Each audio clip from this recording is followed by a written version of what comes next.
ഇത് മാസ് മോട്ടോഴ്സിൽ നിന്നാണ്. ഇത് ഹോണ്ട ആക്റ്റീവയുടെ എഞ്ചിനാണ് കേട്ടോ. നിലവിൽ ഓയിൽ തീർന്ന് പിസ്റ്റൺ പിടിച്ച വണ്ടിയാണ്. ഇപ്പോൾ നിലവിൽ ഓയിൽ തീർന്ന് പിസ്റ്റൺ പിടിച്ച് സ്റ്റക്കായി, ക്രാങ്ക് ഷാഫ്റ്റൊക്കെ സ്റ്റക്കായി പോയ വണ്ടിയാണ്. നിലവിൽ തല്ലി പൊളിച്ചാണ് അതിൻ്റെ ഉള്ളിൽ നിന്ന് എടുക്കാൻ പറ്റിയത് തന്നെ. കാരണം ഫുള്ള് സ്റ്റക്കായിട്ട് പോയേക്കാം. ഇന്ന് കണക്ട് റോഡുമേക്കൊന്നും ശരിക്കും അത് തിരികെ പോലും ചെയ്യാത്തൊരു കണ്ടീഷനിലേക്ക് സ്റ്റക്കായേക്കാണ്. അപ്പോൾ നിലവിൽ നമുക്കിത് ലെയ്ത്തിൽ കൊടുത്തിട്ട് എമൗണ്ട് ചുരുങ്ങിയ രീതിയിൽ ചെയ്യാനുള്ള രീതിയിലാണ് പെർമിഷൻ തന്നേണേ. അപ്പോൾ അതും പ്രകാരം നമ്മൾ ചെയ്യുന്നപ്പോൾ ക്രാങ്ക് ലെയ്ത്തിൽ കൊടുത്ത് നമുക്ക് സെറ്റ് ചെയ്തെടുക്കാം. അതിൻ്റെ സൈഡിൽ വരുന്ന ഈ സൈഡിൽ വരുന്ന 2 ബെയറിങ്ങുകൾ മാറ്റും, കണക്ടർ റോഡടക്കം മാറ്റിയിട്ട് സെറ്റ് ചെയ്ത് കിട്ടും. പിന്നെ അതേപോലെ തന്നെ സിലിണ്ടർ നമുക്ക് ഈ സിലിണ്ടർ തന്നെ യൂസ് ചെയ്യാം. അതിൻ്റെ പിസ്റ്റൺ റിങ്സ് കാര്യങ്ങൾ മാറ്റി റീസെറ്റാക്കി എടുക്കാം. പിന്നെ അതേപോലെ ക്യാം ഷാഫ്റ്റ്, ഈ ക്യാം ഷാഫ്റ്റിൻ്റെ സൈഡിൽ വരുന്ന 2 ബെയറിങ്ങുകൾ പോയിട്ടുണ്ട്. അതായത് ഓയിൽ ഇല്ലാതെ ഡ്രൈ ആയിട്ട് ഓടി കംപ്ലൈൻറ്റ് വന്നതാണ്. അപ്പോൾ ആ 2 ബെയറിങ്ങുകൾ നമുക്ക് മാറ്റി റീസെറ്റാക്കി എടുക്കണം. വാൽവിൻ്റെ കണ്ടീഷൻ നമ്മൾ ലെയ്ത്തിൽ കയറ്റി സീറ്റ് ചെയ്ത് നോക്കാം. കംപ്ലൈൻ്റ് ആണെങ്കിൽ ചിലപ്പോൾ ഒരു വർഷം വാൽവും കൂടി മാറ്റേണ്ടതായിട്ട് വരും കേട്ടോ. അപ്പോൾ എത്രയാണ് ആ എൻജിൻ ഫയറിങ്ങിൻ്റെ ഭാഗമാണ് നമുക്ക് മെയിനായിട്ട് ചെയ്യേണ്ട വർക്ക്. അതായത് ഓയിൽ തീർന്ന് പിസ്റ്റൺ പിടിച്ചതാണ് വണ്ടി. അപ്പോൾ ആ വർക്കാണ് നമ്മൾ ചെയ്യണത്. അപ്പോൾ ഇത് ലെയ്ത്ത് വർക്കായിട്ട് ചെയ്യണ സിലിണ്ടറും ക്രാങ്കും ഹെഡും ക്യാം ഷാഫ്റ്റിൻ്റെ ബെയറിംഗ് അടക്കം ലെയ്ത്തിൽ കൊടുത്ത് ചെയ്യുന്ന വർക്കാണ്. പിന്നെ നമുക്ക് ആ കൂട്ടത്തിൽ കൂടെ അതിൻ്റെ എയർ ഫിൽറ്ററൊക്കെ ഒന്ന് മാറ്റിയിടണം. കാരണം ഇത് എയർ ഫിൽറ്റർ ഒന്നാമത് ഡ്യൂപ്ലിക്കേറ്റ് ഫിൽറ്ററാണ്, തന്നെയല്ല പൊടി കയറി ഫുള്ളായിട്ട് ബ്ലോക്കായി പോയിരുന്നതാണ്.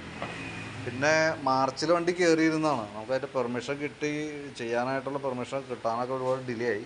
അപ്പോൾ അതും പ്രകാരം ഇപ്പോൾ ഇതിപ്പോൾ 6ാം മാസമാണ്, വൈകിയാണ് ഇപ്പോൾ വണ്ടി ഇപ്പോൾ ചെയ്തുകൊണ്ടിരിക്കുന്നത്. ഇപ്പോൾ 3 മാസത്തോളം വണ്ടി കട്ടപ്പുറത്തായിരുന്നു. അപ്പോൾ അതിൻ്റെ കാർബേറ്ററൊക്കെ ശരിക്കും പറഞ്ഞാൽ വണ്ടി ഉപയോഗിക്കാണ്ടിരുന്ന കാർബേറ്ററിൻ്റെ ഭാഗത്ത് കംപ്ലയിൻറ്റ് വരും. ഞാനിപ്പോൾ അത് കംപ്ലയിൻറ്റ് ഉണ്ടോയെന്ന് അറിയാൻ വേണ്ടി അഴിച്ചു നോക്കിയതാണ്.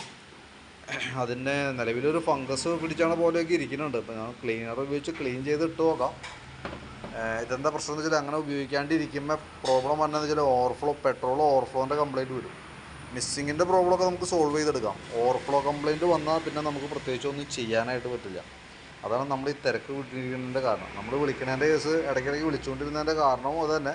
ഉപയോഗിക്കാണ്ടിരുന്ന ഇമാതിരി ഐറ്റംസൊക്കെ കംപ്ലയിൻറ്റ് വരും. നമ്മൾ ഓടിക്കൊണ്ടിരിക്കുന്ന വണ്ടിനെ അങ്ങനെ പോകും. ഉപയോഗിക്കാണ്ടിരിക്കുമ്പോൾ തന്നെ പ്രോബ്ലംസാണ് അതൊക്കെ കേട്ടോ. അപ്പോൾ അത് കാർബറേറ്റർ ക്ലീൻ ചെയ്ത് നമുക്ക് റീസെറ്റ് ആക്കാം.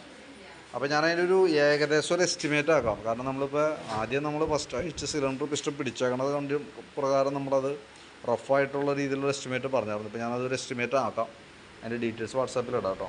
വീഡിയോ ഒന്ന് കണ്ടേക്കാം. ഏകദേശം നമുക്കൊരു 15-ാം തീയതിക്കൊക്കെയാണ് വണ്ടി കംപ്ലീറ്റ് ആക്കാനായിട്ട് പറ്റുള്ളൂ. അപ്പോഴത്തേക്കാണ് നമുക്ക് ക്ലിയർ ആയിട്ട് വരുള്ളൂ കേട്ടോ. കാരണം ലേറ്റ് കൊടുത്ത് നമുക്ക് 2 ദിവസത്തിനുള്ളിൽ കിട്ടും. പിന്നെ നമുക്ക് ടൈം മൊത്തത്തിൽ മാറിപ്പോയി. കാരണം വണ്ടി ഇനി ഇടയ്ക്ക് ഷെഡ്യൂൾ ചെയ്ത് ഇനി അതിനകത്ത് കയറ്റിയിട്ട് വേണം വർക്ക് കംപ്ലീറ്റ് ചെയ്യാനായിട്ട്. ഏകദേശം ഒരു 15-ാം തീയതിക്കൊക്കെയാണ് നമുക്ക് വണ്ടി കംപ്ലീറ്റ് ചെയ്ത് ഡെലിവറി ചെയ്യാവുന്ന രീതിയിലേക്ക് ആവുള്ളൂ കേട്ടോ. അതിന് മുമ്പ് ആവുകയാണെങ്കിൽ ഞാൻ വിളിക്കാം. ഓക്കെ, അപ്പോൾ ഞാൻ അതിൻ്റെ ഒരു എസ്റ്റിമേറ്റ് വാട്സാപ്പിലേക്ക് ഇട്ടേക്കാം. അതിനുശേഷം നമ്മൾ വർക്ക് എൻജിൻ സെറ്റ് ചെയ്യുന്ന സമയത്തും അതിൻ്റെ ഡീറ്റെയിൽസ് കൃത്യമായിട്ട് നമ്മൾ എക്സ്പ്ലെയിൻ ചെയ്ത് അതിൻ്റെ ഡീറ്റെയിൽസ് തരാം. പിന്നെ നമ്മൾ ചെയ്യുന്ന വർക്കാണെങ്കിലും 1 വർഷത്തെ വാറണ്ടി തന്നെയാണ് നമ്മൾ ചെയ്യണത്.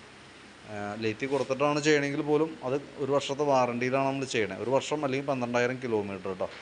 ആ രീതിയിൽ തന്നെയാണ് നമ്മൾ ചെയ്തെടുക്കുന്നത് കേട്ടോ.